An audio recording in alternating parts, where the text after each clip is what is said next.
Good afternoon to all of you, and welcome to the fifth webinar in the Gruyter series, Challenging the Status Quo, Taking Libraries into the Future, which are designed exclusively for librarians and information professionals. In today's panel session, our speakers will assess the impacts of transformative open access agreements in scholarly publishing, and we are delighted to have two open access experts with us today. Over the past 5 years, transformative agreements have undergone continuous developments to establish a sustainable path towards open access. To date, the Gruyter has established institutional open access agreements in over 24 countries, and our all-inclusive open access model represents a further development of the more traditional read and publish and transformative deals. While the focus in the past was on our hybrid subscription portfolio, the all-inclusive agreement includes publishing in our Gold OA journals, as well as supporting our Subscribe to Open initiative, a model that continues to get positive responses across communities. The all-inclusive model is just what the name entails, everything covered by a single annual fee for access and unlimited publishing in all titles included, and we are very delighted that consortia such as Jisc in the UK, Bibsan in Sweden, SURF in the Netherlands and SICT in Norway are all early adopters of our all-inclusive model. But what are the perspectives of librarians and institutions on open access agreements with publishers? How do these agreements impact participating institutions? And what new open access models are being tested to support sustainable progress in open access transformation?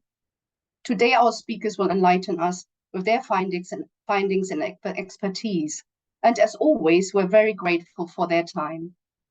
So without further ado, I will move on and pass over the baton to our moderators. As always, Linda Bennett and Annika Bennett from Goldleaf. Linda and Annika, please introduce our esteemed speakers. And as always, you are muted during the webinar, but please add your questions, opinions, and ideas into the chat, and our speakers will endeavor to answer all. So thank you, and I stop sharing, and over to you, Linda. Thank you. Thank you very much, Andrea. Can you hear me? Yes. Yes, good.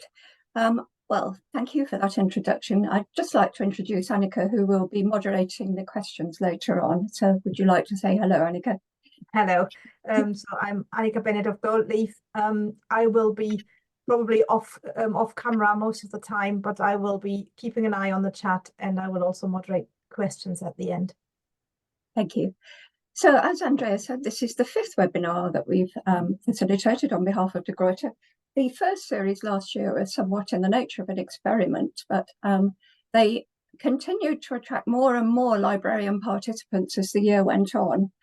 And we realized that you did appreciate this service, which was inspired by Andrea and her colleague, Deirdre Watchorn at De Gruyter. And so we're very grateful to De Gruyter for continuing with this series, and particularly grateful to you, the audience, and welcome if you are new to this. We hope you will become a regular person attending these webinars as well. Today we have two extremely distinguished speakers. Dr. Amy Devaney from Jisc, and I don't think Jisc needs any further introduction to anybody, and Willem Widmark from, well, he's the university librarian at the University of Stockholm, but also, as many of you will know, he's very active in the Big Bibsam consortium. And Amy's going to start speaking first, but just a brief introduction to Amy. She oversees a team of data experts and is responsible for supporting the licensing and negotiation activity of Jisc with data-driven insights. And she also oversees data management activity to ensure the quality and usability of data sets at Jisc. So Amy, over to you. Thank you. Thank you. Just give me a minute. I will share my screen. Can I just confirm everybody can see that? I can see it. Thank you. Yes. So good afternoon, and thank you for joining us. I'm Amy Devaney, Deputy Head of Data and Intelligence for Jisc Licensing. And for the last 4 years, I've been working with colleagues to develop a data and intelligence team which collects, curates and manages data related to our licensing activity. And this includes items such as title lists for reading and publishing rights, usage, subscription number and expenditure, and article level metadata. And using this data alongside broad landscape knowledge, we undertake data analysis and derive insights to drive and inform our negotiation work. We also continually monitor and evaluate our agreements to ensure they are continuing to meet the needs and requirements of our members. Building on this activity, 20 years after the signing of the Budapest Open Access Initiative, the Bethesda Statement on Open Access Publishing, and the Berlin Declaration of Open Access to Knowledge in the Sciences and Humanities, all three of which really kick-started work by the sector to drive open access forward. And also 10 years on from the start of our negotiations for the first Jisc transitional agreement with Springer, it seemed appropriate to us to really understand and evaluate the current open access landscape, review how effective TAs have been on delivering an open access transition, explore the impact of TAs globally, and assess the extent to which they have achieved the UK higher education sector's requirements. The size and scale of our review is large, but we have deliberately structured the review and methodology and data so that others, including other consortia institutions, can build on our findings. And we've also made both the review and the data and methodology openly available. We hope that the review will act as an evidence base and a catalyst for institutions, funders, consortia and publishers to start discussions about the future, to use it to help establish a roadmap to transition to open research, and to also inform collective decision-making and planning along the way. It is an incredibly rich report, and so I'm only going to touch on some of the key findings, but I'd really encourage you to take the time to read the full report at a later point. So just to set the scene, transitional agreements were adopted by Jisc and the UK higher education sector alongside the global research community, and they were devised specifically for hybrid journals, and they were operating both subscription and open access publishing models. They were envisaged as a temporary mechanism to support publishers with transitioning to fully open access, while also combating the escalating subscription and open access costs and helping with the administrative overheads faced by the sector. Since 2016, Jisc has agreed to 75 transitional agreements with 47 publishers. As I've just mentioned, the size and scale of the review is large, but we're really hoping that other consortia institutions can build on our findings. The review has taken an objective and evidence-based approach and is split into 4 sections. The first section sets out the context for the review, both from a UK and international perspective. It covers the Finch report, the subsequent RC UK policy, and the strong preference set for the paid APC route. It examines the lengthening embargo periods we witnessed concurrently and considers the offset agreements that followed and sought to constrain costs, and which eventually evolved into transitional agreements. The second section focuses on understanding the prevalence of open access in UK and global scholar literature through a detailed data analysis study. This then leads on to a third section, which evaluates the performance of Jisc negotiated transitional agreements against the UK higher education sector requirements, before concluding to respond to the following questions. What proportion of scholarly literature is open access? What impact have transitional agreements had on open access to global and UK research publications? What effect have transitional agreements had on the costs for UK institutions? How far do TAs facilitate author compliance with funder and the sector requirements? And finally, do transitional agreements deliver on their promise of being temporary and transitional? Our review highlights the vital purpose served by transitional agreements and the benefits that they've brought to the sector, including workflow efficiency and significant cost savings.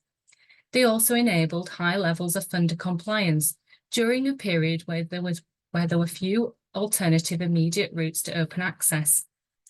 As of July 2023, only 32% of the transitional agreement publishers covered by our review offered compliant green open access options.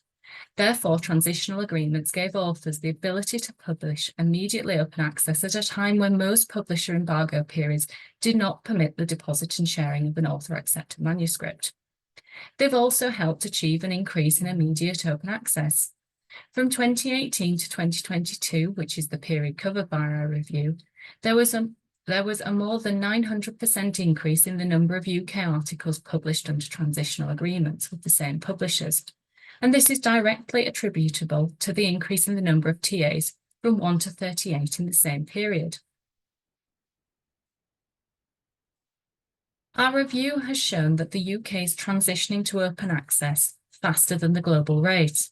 In 2022, the proportion of open access articles in the UK was 4% higher when compared to the proportion of global open access articles.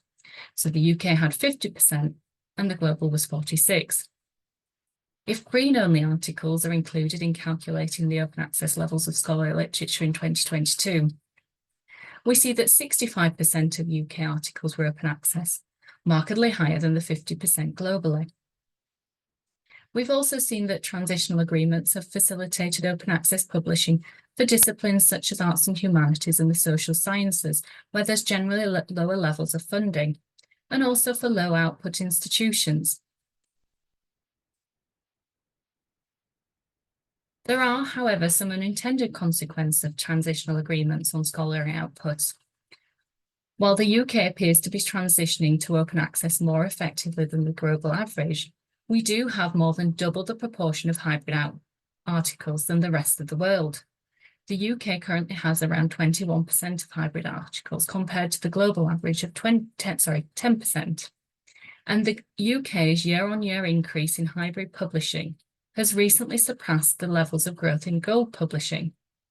This difference appears to be driven by transitional agreements, and the trend can be seen across all levels of our analysis. The proportion of hybrid articles in the titles incorporated in the transitional agreements rose 19% between 2018 and 2022. We've seen a steady decline in the number of UK green-only articles, around 4% over each of the last 4 years, which is also a more exaggerated trend of the global trend. UK closed articles also grew by 4.5% between 2021 and 2022, after several years of decline, suggesting that we should really monitor this going forward. And we've also found that within journals covered by transitional agreements, around 40% of research by UK corresponding authors has remained behind a paywall for the last 5 years. Another of the benefits of transitional agreements are that they've provided frictionless compliant publishing route for funded authors. Jisc purposely engaged with a variety of publishers to put in place a range of compliant options, and currently 93% of UKRI funded articles have a compliant route available to them, 63% of which are by virtue of being part of a Jisc negotiated transitional agreement. Almost all of the transitional agreement publishers we've reviewed, so 35 out of 38 or around 92%, present a Creative Commons license, or CC BY, to authors as the default license, with one publisher implementing systems to permit this from 2024. This ensures that compliant publishing is built into the workflow and relatively seamless for authors. So as we've seen, the TAs have brought a number of benefits to the sector, but are they delivering on their promise of being temporary and transitional? And the answer is partially. And I think what we as a team really love about this slide is that it illustrates the gap in our assumptions and how the review really kind of brought those out and identified the assumptions to us as part of the review. I'm just going to get the laser pen in a minute. So the transitional agreements that we've negotiated have very much focused on transitioning UK higher education output to open access. And this slide demonstrates the proportion of output that sits outside of UK higher education and how transitional agreements are yet to make an impact beyond UK higher education due to their restricted sphere of influence. The dark green here is the number of articles with at least one of the named authors affiliated to a UK research organisation. We then have here the number of articles by UK corresponding authors, and then a third ring here which are the articles from corresponding authors as Jisc institutions. And this gap here shows that around 25% of all UK corresponding author articles were by authors not affiliated with the Jisc member institution, and probably from organisations outside of UK higher education, and would therefore not have been eligible to utilise the transitional agreement. This demonstrates then that the transitional agreements only had a sphere of influence to convert around 75% of UK corresponding output to open access. And I think at the start of this review, we really imagined that our TAs had covered a higher proportion of the UK corresponding author output. There's also a significant gap between the number of articles with a corresponding author at a Jisc member institution, which is this sphere here, and those that actually were published under a transitional agreement, which is here.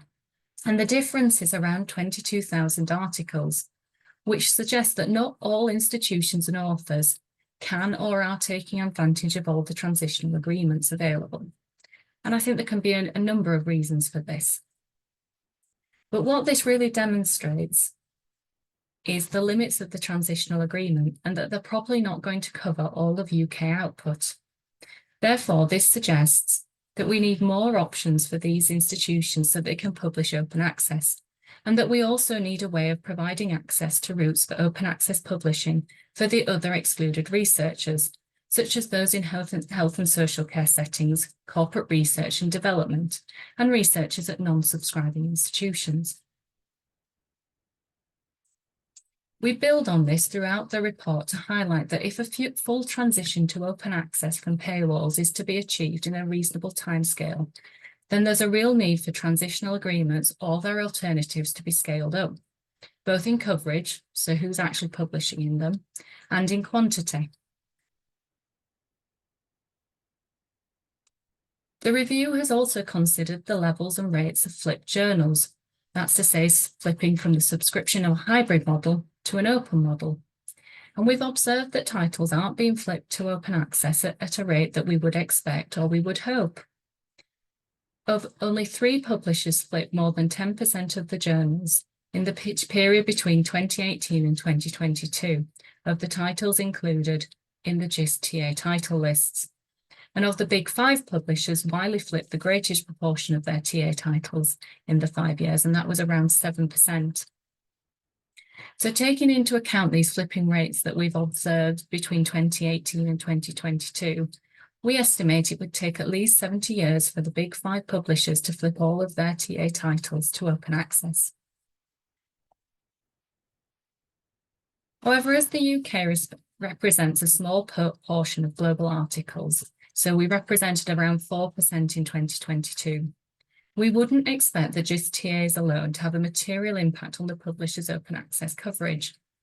Therefore, we also considered the prevalence of open access at a global level for the publishers in our review. And we found that the levels of global paywall content continues to remain steady for those publishers at a global level. Overall, across global output in the transitional agreement titles of the 38 publishers we investigated, the shift towards open was stronger than the downward shift in close. On average, the proportion of closed content declined by 2%, while open content increased by 7% within the titles included in their transitional agreements. The rapid increase in global transitional agreements up to 2022 doesn't appear to have made a material impact on the levels of open access. And most publishers, so 27 of the 38, or around 71%, have more closed articles than open in their transitional agreement titles at a global output level. 20 out of the 38 publishers actually maintained or increased the proportion of their closed content at the global level in their transitional agreement titles between the year prior to the start of the Jisc agreement becoming active and up to 2022.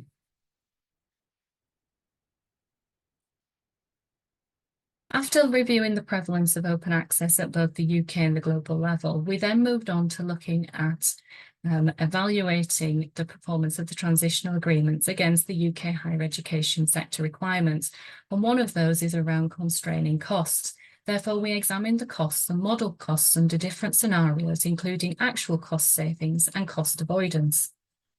We found that transitional agreements constrained actual costs at a sector level. The transitional agreements examined delivered cost savings of around 16.7 million in their first year, compared to the expenditure in the year preceding the transitional agreement on both subscriptions and APC expenditure. We also estimate that higher education institutions avoided costs of 6 million in 2020, increasing to 42 million in 2022 and a further 49.1 million when modelled into 2024. However, for these figures, we have been careful to highlight that institutions may not have incurred these costs, as this modelling looks at the modelled hypothetical charges of read-only subscriptions and unfunded APCs. We've also found that although TAs provide affordable routes to publication for low output institutions and buffered high output institutions from high publication fees, the longer-term sustainability of the article APC-based open access is a key theme within this report. And I think we've demonstrated that the costs of transitional agreements are still substantial, and that institutions stand to become increasingly reliant on open access block grants.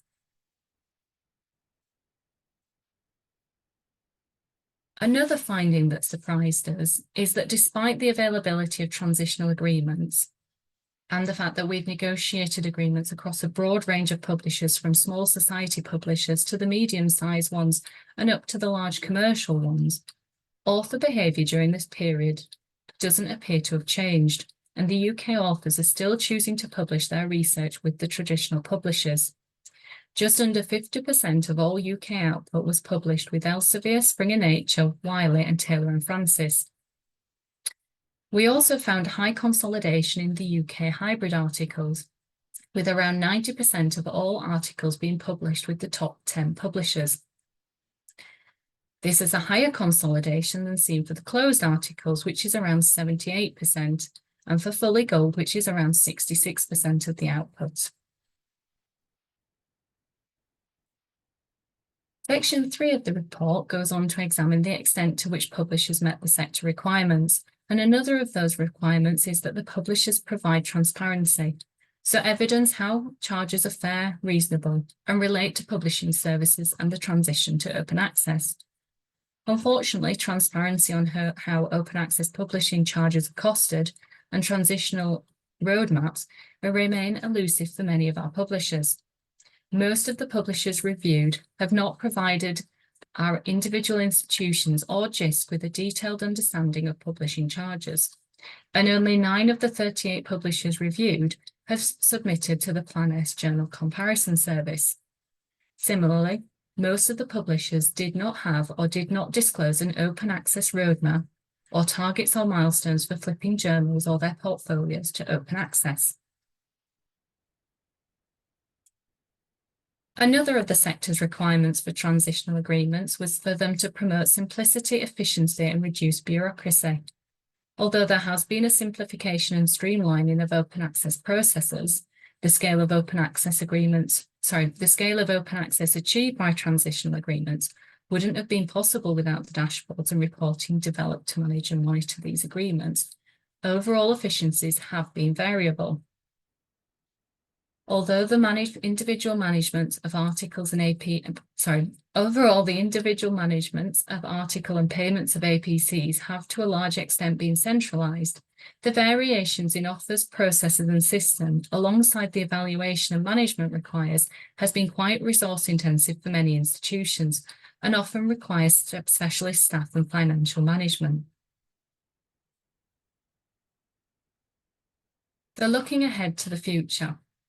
In this review, we've deliberately not advised on whether TA should continue, but it's clear that transitional agreements, at least in their current form, have not been as successful in shifting UK research to open access as expected or as hoped for by the sector. Therefore, we have suggested some interim recommendations. Firstly, that we work together to agree additional indicators to demonstrate a commitment to equality so that researchers in the UK and beyond can participate in research creation and dissemination without the financial or other EDI barriers. We've also recommended divestment for agreements that do not meet the sector's requirements. We should provide additional financial support for alternative or more equitable publishing models. And this might also include the redeployment of staff working on the financial or workflow administration of transitional agreements. We've also recommended work to improve data flows and reporting about the performance of agreements to reduce administration for all stakeholders. This should include use of persistent digital identifiers to improve the interconnectedness, reusability and accuracy of agreement data alongside other research-related data. One of the aims of this review was really to extend existing literature and create an evidence base that we hope the sector and our partners overseas can use to drive decision-making, to set the sector's course and bring about the required changes. I think this review has also demonstrated the important role transitional agreements have played in the UK open access journey and have highlighted the potential that open access has to drive research and innovation. Thank you. Thank you very much indeed for that, Amy. It looks as if it's a fascinating report. I'm sure that everybody who's present will want to read it. And I know that Jisc is the envy of many countries in the world. They wish they had an organisation like Jisc to negotiate with you. I'm just going to take one question. We've got a couple of questions here, and then we'll go on to Wilhelm because we'd like most of the questions at the end. But someone has asked, do you have insights into why authors didn't select full open access when presented with the option? We don't, unfortunately. Obviously, this kind of size and scale of the review has been quite large, so we deliberately didn't dig into that really. But it is quite an interesting. I think there could be several reasons. Either some perhaps have opted out, or perhaps they've not been aware of the open access availability. But yeah, we did highlight that as another area for research going into the future. Thank you. Thank you again, and I hope you'll stay to take more questions later. Thank you. So welcome, Willem. You're still on mute. Would you like to unmute? Thank you. I don't think Willem needs much of an introduction either, because his work with open access has more or less made him famous worldwide, and he has travelled to many countries in the world to describe the BIBSAM initiative, which was one of the first big open access initiatives. And I remember talking to Willem about this in 2016 when the target of BIBSAM was to have everything open access by 2025. And it seemed a massive mountain to climb at the time, although you haven't quite managed that, but you've been pretty successful, haven't you? Yes. But now Willem's on to the next stage, because he's more or less cracked the transformative agreement with a few untidy bits around the edges. And now he wants to know, and he wants the world to consider what happens next. So Willem, please continue. Thank you. Thank you very much, Linda, and thanks for inviting me to this webinar. And thank you, Amy, for an interesting presentation. I will read the report, and I think we can use it as well. Can we get beyond the transformative agreement? That is a question I think even Amy asked her, because it's an interesting form for the future. Will the transformative agreements drive the transition, or is it just a new business model? So we can say today that we are in the middle of the transformation to open science. So open science will become the normal, and we won't talk about open science at all, because it is the normal way to conduct science. And we have a lot of policies from the whole world. So UNESCO's policy on open science is very important. EU have worked for many, many years with different policies and projects to work on different aspects of open science. And of course, the Swedish government has done it as well as a part of EU. And I think we are in the middle of the transformation, but how can we make it faster? Because it is taking too long time. So to understand what I will be talking about, will I tell you a little bit about the Swedish OA landscape and its different stakeholders. And I think it's really important for all stakeholders within the country to work together to get some sort of transition. So we have, of course, the government and the ministry, and they have the research bill where they say what we should do at the universities and how they will fund it. And the government has said that we should have made open science the normal in 2026. And they even said that we should have had 100% open access in 2021. We didn't reach that far, but we reached about 85 to 90% open access for corresponding authors from BIBSAM consortium. But in the Swedish OA landscape, the National Library has an assignment to work for open access for scholarly publications, and the Swedish Research Council have it for open access to research data. And then the National Library and the Research Council has a lot of joint committees with the other stakeholders. So we have, of course, the researchers, we have the Rectors' Conference, we have all the other founders in Sweden. And for the negotiations, we work together in the BIBSAM consortium, and the steering committee of the BIBSAM consortia is guided by the, elected by the Rectors' Conference of Sweden, SUHF.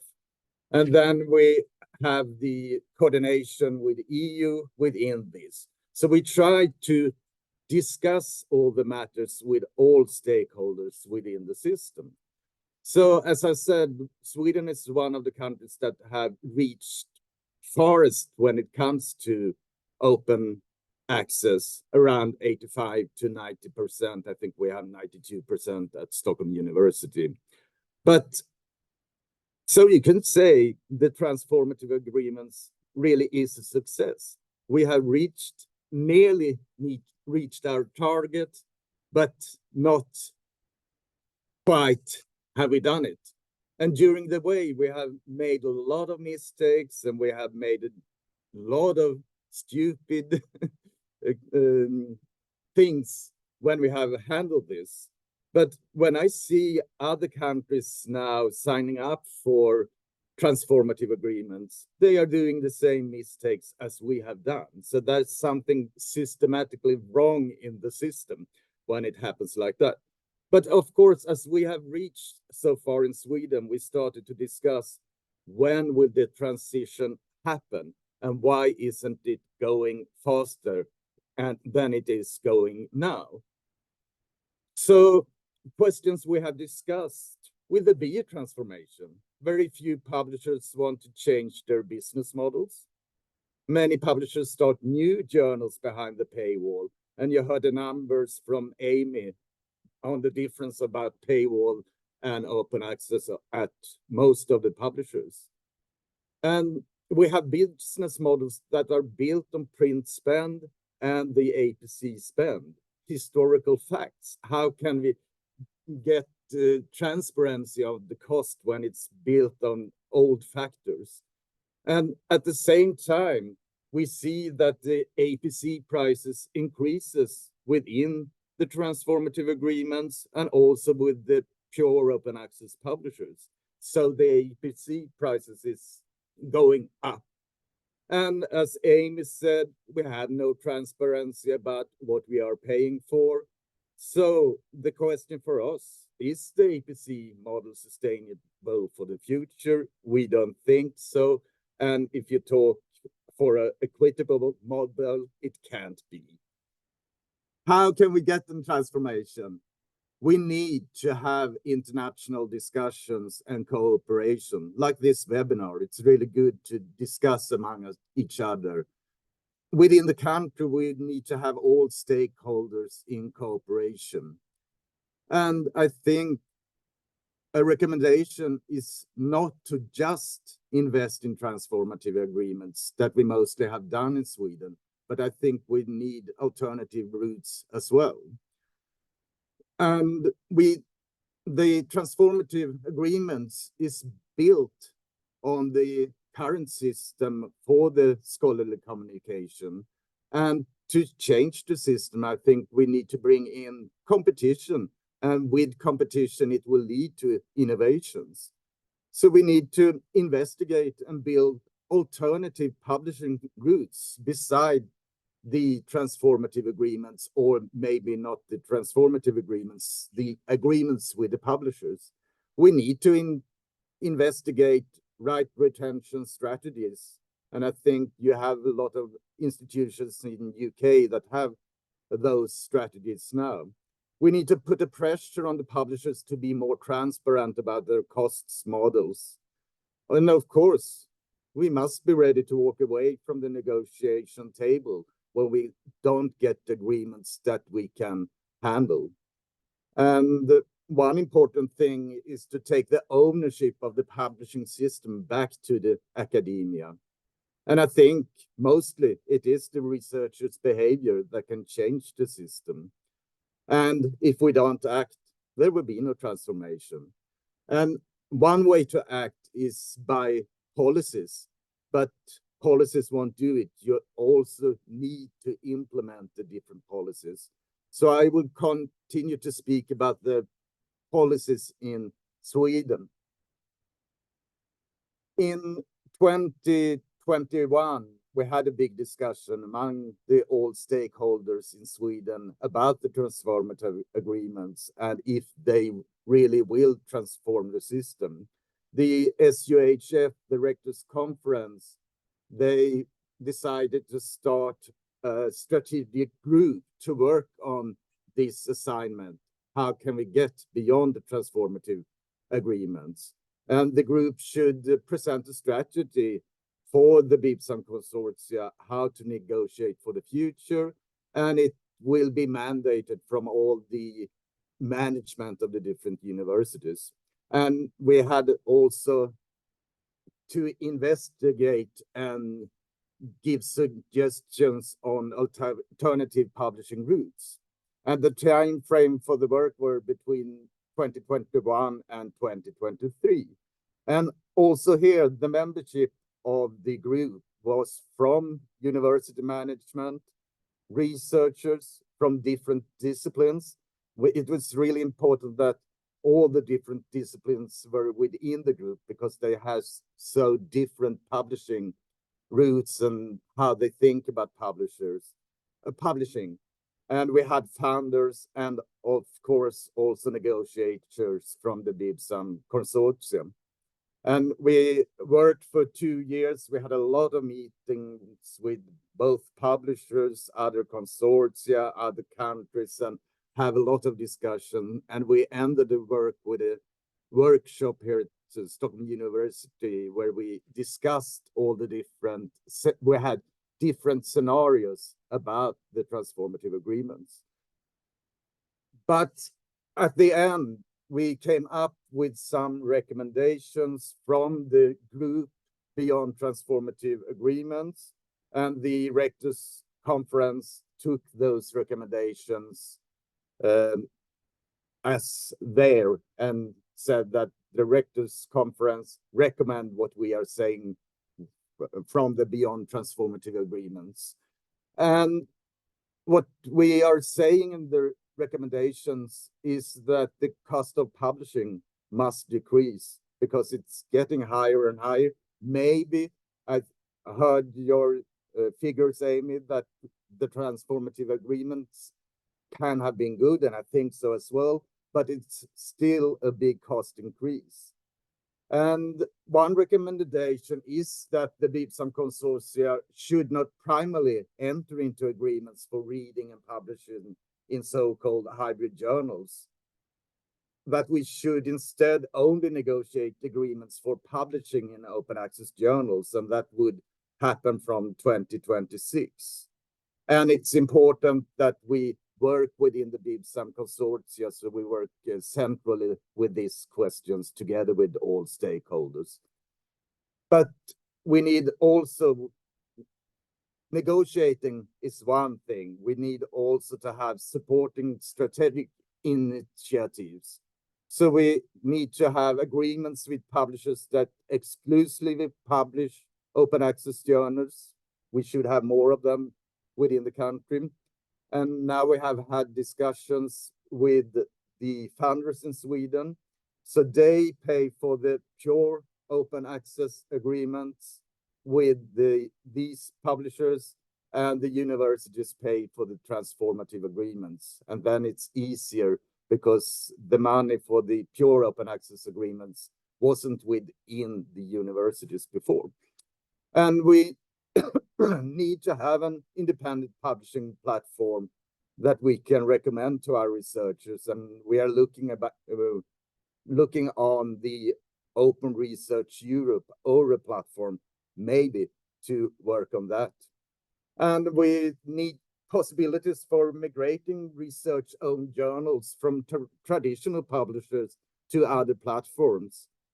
That we could encourage that, because we need some more competition within the system, so the system can slowly change. And then, of course, work on copyright issues for open access, but we think it's important that we do that within EU, so we have same copyright laws for that within the whole EU. It's important to work on that. So Sweden had the presidency for EU in 2023, and there we had the council's conclusions from the EU: high quality, transparent, open, trustworthy, and equitable scholarly publishing. In these council conclusions, they calls for immediate and unrestricted open access in publishing research involving public funds. The cost of paywalls to access and publish articles are becoming unsustainable. And they called on to the member states to support policies toward a scholarly publishing model that is not for profit, open access, and multi-format with no costs for authors or readers. And I think all the member states in EU and the associated countries have signed up on those council conclusions.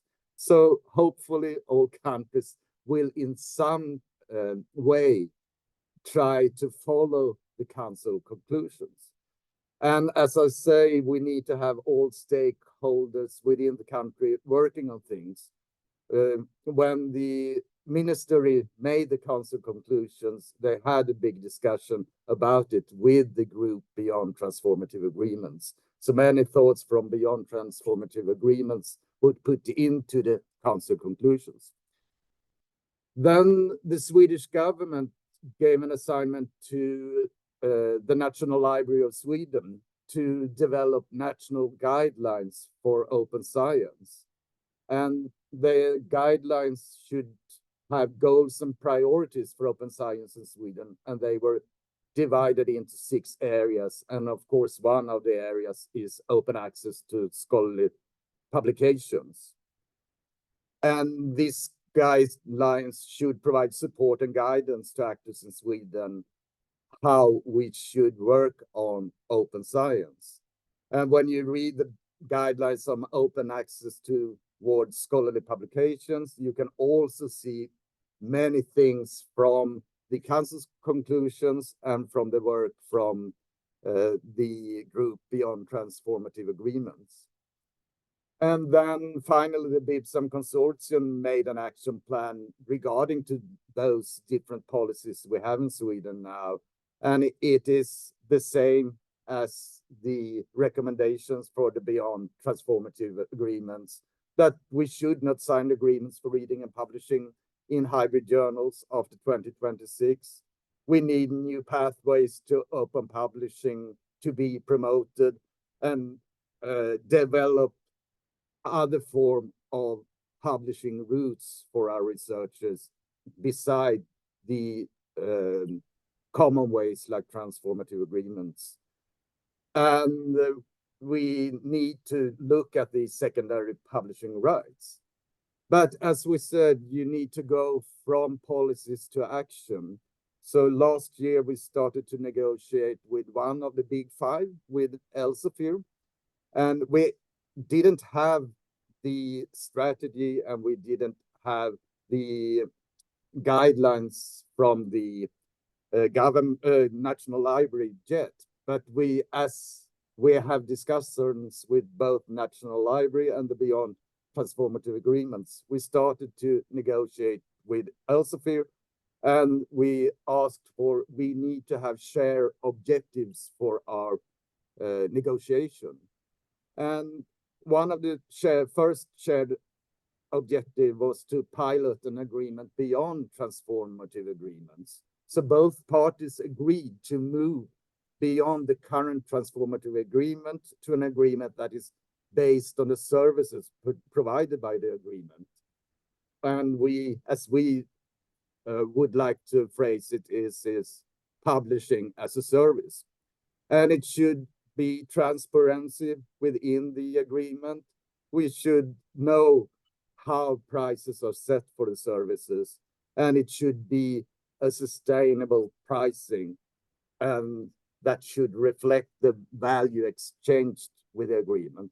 So we started to negotiate shared objectives. Then we had different brainstorming workshops where Elsevier came with some models, and Bibsam Consortia came with other models to discuss how can we get beyond the transformative agreements. And we discussed models like publishing as a service, that we only should have publishing within the agreement, a pure post-transformative model. We discussed transition to publish, and that is publishing as a service, a new baseline for what we are paying, a softer move into the publishing model.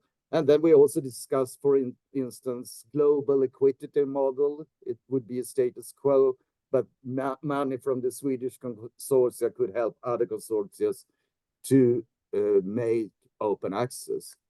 So it was a start, but we ended up to discuss the transition to publish, a softer move into the publishing model, where we negotiated to get away from the reading fee and get away from the prices we had before on the printed model and the APCs, and get to a model with publishing as a service. And the result of the negotiation is that we will have a 4-year agreement. We will have everything within the agreement, both the hybrid journals and the pure open access journal. We have we have unlimited reading and unlimited publishing within the agreement. And the reading fee will be phased out to 0 in 2027.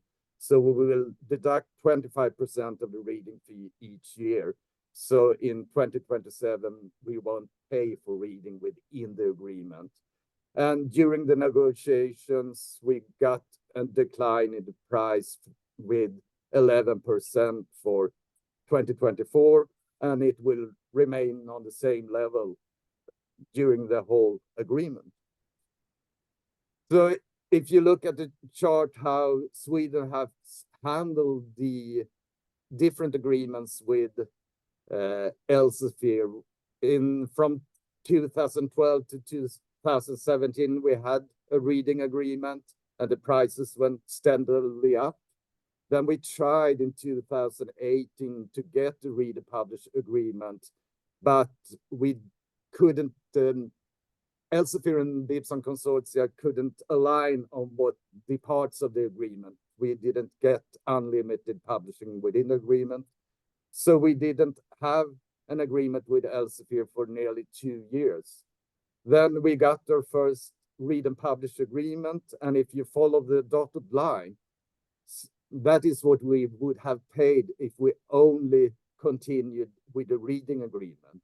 So in our new agreement, we got unlimited publishing, unlimited reading for a price that was lower than the pure reading component. Then we negotiated again for publishing as a service, and then you can see that it's price decrease went down in 15.5 million euros, and now it is getting down. So I don't know if we reached a lot of things within the agreement, but we didn't reach transparency about the pricing. So what we will do in the future, we will continue to negotiate for publishing as a service with other publishers. We take on the 3 more of the big 5 this year. We will invest some of the money saved from the deductions in alternative publishing models. We are discussion to start a node for diamond publishing in Sweden. We are engaged in the discussion with the Commission about the future for Open Research Europe. And I think that we can get beyond the transformative agreements if we work together. Thank you. Huge thanks for that. That was really informative and interesting. Thank you very much indeed. And it's amazing to see how much progress you've made even since the last time I heard you speak. We do have several questions. This one was originally intended for Amy, but I'm going to ask you both to answer it. We'll start with Amy. So since only 9 publishers provided transparency about the components of an APC and actual costs, can you negotiate for better transparency as part of their transformative agreement? Amy? I think, yes, we'd definitely like to encourage publishers to be more transparent with us. And as I say, we've already got it as one of our requirements. We also work closely with one of the strategic groups, the Transitional Agreement Oversight Group, where we try and work closely with the publishers to build that transparency and to have those open conversations about charges and publishing charges and the roadmaps for the future. And I think another thing that we've encouraged publishers through sharing the findings with them is to provide a roadmap or some key milestones into the future for the sector, really. Thank you. And Willem, are you going to incorporate it into your requirements? We have the same requirements as we discussed everything with the publishers like you do with Jisc, but I don't think we really get the answers we want about transparency. And we don't really get roadmaps for their strategic way for the future, either from most of the publishers. Then we have other publishers that are really transparent and are trying to shift to a fully open access roadmap. And so, but not all, definitely not all. Thank you. And so this one was for, I think this one was for Amy as well. You mentioned the need for an independent publishing platform. Willem's talked about that too. What about support for platforms that already exist, such as the Open Library of Humanities or SciPost, or do you consider those as well? Amy, would you like to take that first? Can I pass that to Wilhelm while I just consider that it's, I don't think it's something we really considered as part of the review. We really focus very much on transitional agreements, really, to contain the scope, really. I think in the guidelines from the National Library in Sweden on open access, they say that we should invest in infrastructures for publishing and things like that. And I think that open humanities is really a good way to invest in. And I think that, well, many Swedish libraries has done it. And I think, as I said in my talk, I think we need to use the savings from the transformative agreements to invest in different options like libraries of humanities and other forms. Thank you. I think I would, I think I'd agree with Wilhelm with that. Thank you.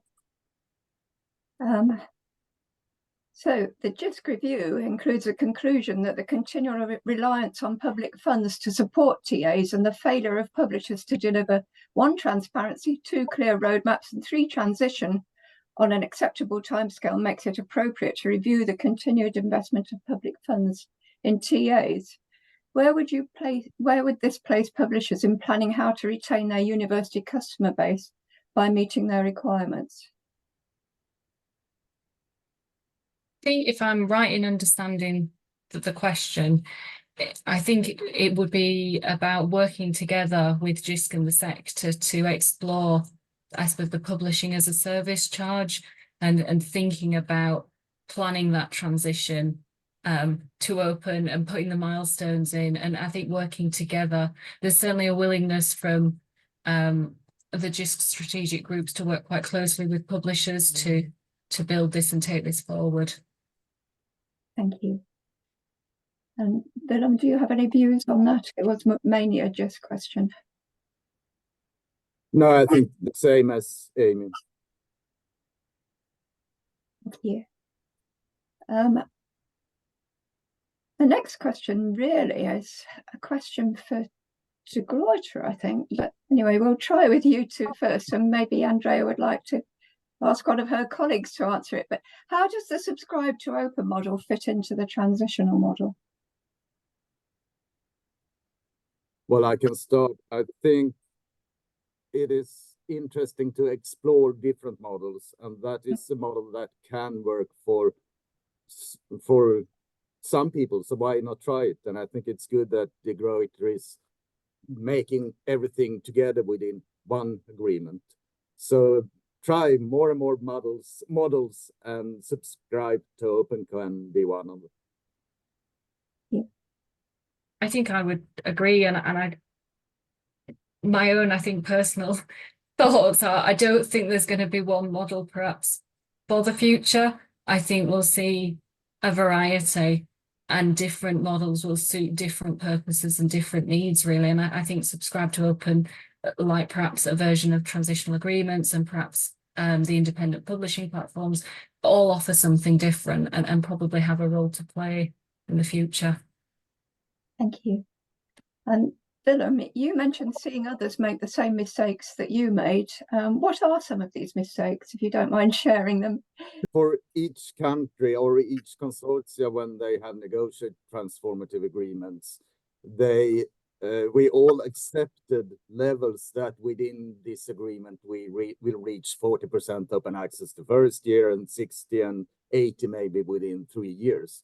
And of course, that is not driving anything forward. And now when I see new consortia making those deals, they won't get unlimited publishing within the deal, and they will get a level maybe for 55% open access. And that is a big mistake. You shouldn't accept those agreements. We didn't with Elsevier, and then we got unlimited publishing within it. But we did it in the beginning to try out how it worked. But when you reach the limit for open access publishing, either you have to say to the researchers, you can't publish in open access anymore, or that you have to pay for your articles for the future. So that is one mistake I think we all have done, and I see people still are doing. And then another mistake is to, I don't know if I should say trust, but trust in the publishers' figures, what they expect will be published within an agreement, and negotiate on their figures. And we accepted in some agreements from the beginning some of the publishers' very high expectations on the publishing, and I think we really need to have our own data and not accept those. And many other mistakes, of course. I chip in as well. I think one of the mistakes that or reflections that we had on undertaking the transitional agreement review, and particularly when looking to measure the effectiveness or evaluate the performance of them, is that when we initially started negotiating them, we didn't identify any success measures, or we didn't identify what we were trying to achieve and against what measures. And so actually, you know, what we kind of 5, 6, 7 years down the line, trying to actually measure and show some success, or show if agreements had failed to meet our requirements, were quite difficult. Because, for example, I think we've been quite open about saying converting UK output to open access. And as I mentioned as part of the talk, in a way, what did that mean? Was it just higher education output? Was it a proportion of that, or was it all UK output? And so I think one of the things we would think about moving forward, and I'd encourage others to, is to think about with agreements, what are you actually trying to achieve, and set those measures really. Thank you. May I ask a question, Amy? I heard that authors opted out to publish in open access. We don't have that problem in Sweden at all. I think we reach about 90-95% with all of the agreements. But for us, it's mandatory to publish in open access if within the agreements, and nearly all publishers have accepted that it should be a mandatory. So you can't opt out. Yeah, I think that we certainly encourage it, and we try to offer it as part of the workflow as the default license, but then we do also generally offer that kind of author choice. And so we have some opt-outs, but I don't think some of the lower levels of open access are due completely to opt-outs. But as I said, there's another area to kind of explore. Another area to explore, and I'm sure it has great to do with the prestige of the journals, because every academic I've ever spoken to says, I want to publish in the most prestigious journal possible. Picking up on the hybrid issue, I'm sure you both know that one of the main reasons that hybrid journals still exist is because big publishers publish under an umbrella for learned societies. And learned societies depend on their journal revenue to keep going. So, do you know how Elsevier managed to make those hybrid journals available? Did they pay the learned societies a fee for making them available? No, I don't think. I think they never say to us how they handle it on the backside. But I think I don't really know how they handle it, but we got all the societies within our agreement, but the societies can opt out if they want to, but most of them stay within the agreement. And how Elsevier is making it, I don't know. Thank you. So this is a question for you as well. Can you clarify how you differentiate between publishing as a service and paying an APC? Well, when we say publishing as a service, we are discussing with the publisher what is the service of unlimited publishing and reading worth for Sweden. And it shouldn't be based on APC. It shouldn't be based on as we can't see the transparent costs.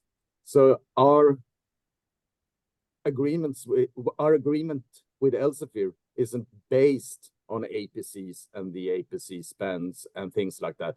But in the background, of course, Elsevier is looking on the APCs and what they think will happen in Sweden. But I think when you look at alternative publishing routes, it is often publishing as a service. This is a service for you to publish with this platform, and this is what you pay for it, and you don't pay for the prestige of the journals and things like that. Thank you. It makes publishing a less attractive proposition as a career, as an industry, of course. So this one's for Amy, I think. Our biggest UK funder invests 40 million plus per annum in open access block grants to research institutions. This continues to largely prop up library budgets that never saw a decline in subscription fees, even when we were paying hybrid APCs prior to the rise of TAs. Where could that 40 million be better invested to bring about transformation and return to a place where institutional budgets can meet our OA and subscription requirements? Oh, that's a biggie.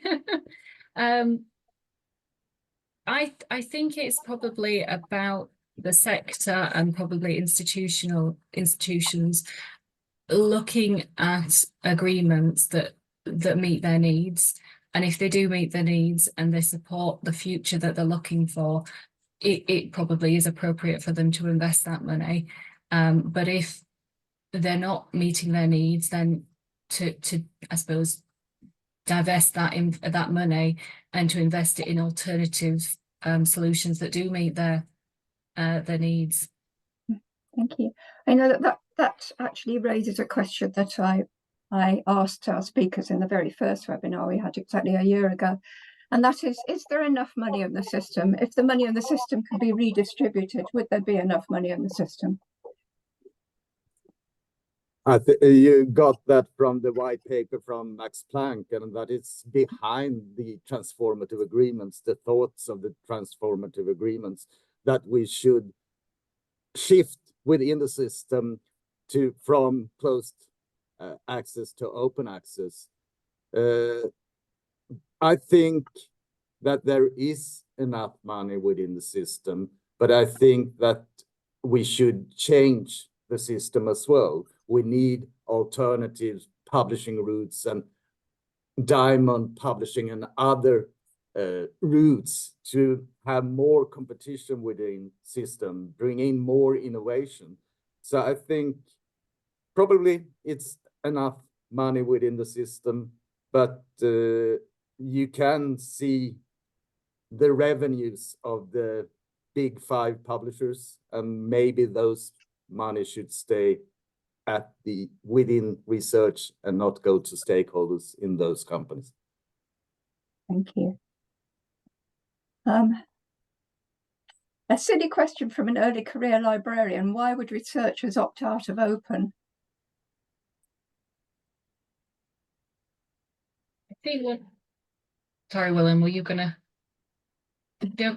I think one of the things we've found with some of the workflows is it's not always immediately apparent to academics or researchers that there's no cost associated. And so I know a lot of work Jisc has done has been working with the publishers and the process and the workflow and the systems to really make it clear that they are, kind of almost entitled to this because their institution has paid for this, and that by opting in or allowing the kind of open access publishing, it's not going to incur a charge further down the line. Thank you. Do you have anything to add to that, Willem? No, I think we don't have that problem in Sweden now. I think in the beginning, it was discussions about open access, and some researchers thought that if you made it open access, it will be thought as lower quality and things like that. But today, there is no discussion in Sweden at all about that. Thank you. And Annika, I can't see any more questions. Can you tell me if there are any more questions? Yeah, there's one more. Well, there are a couple more, but there are more comments. So one more is, would you say that transformative agreements propagate a culture based on publication metrics and therefore do not contribute to an open research culture, especially influencing humanities culture in a negative way?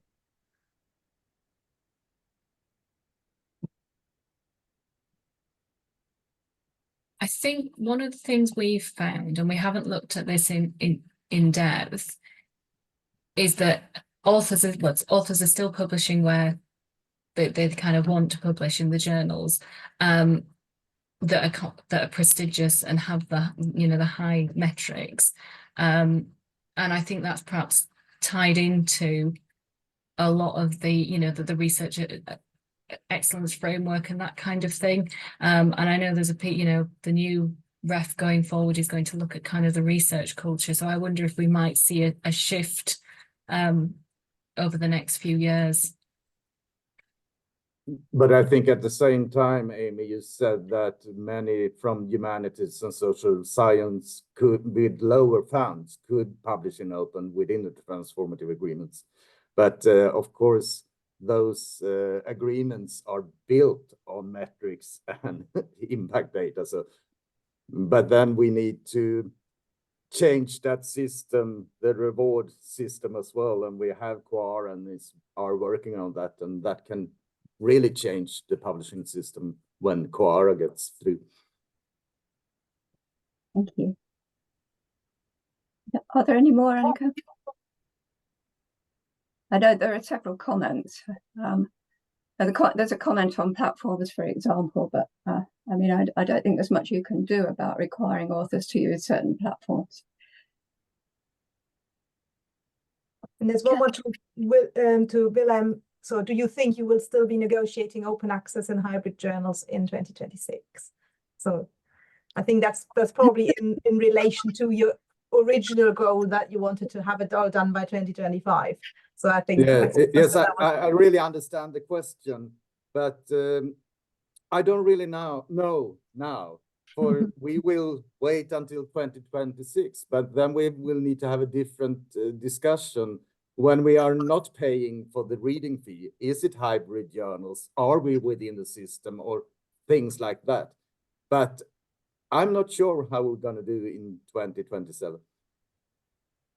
Thank you. I think that's all the questions. The rest are just comments in the chat. Thank you. We'll pass the chat on to you. We'll make Andrea will make the chat available to everybody. But it remains for me then to thank you both very much indeed for a really stimulating afternoon. Thank you for both your presentations and for the discussion. And again, thank you to De Gruyter for sponsoring these webinars.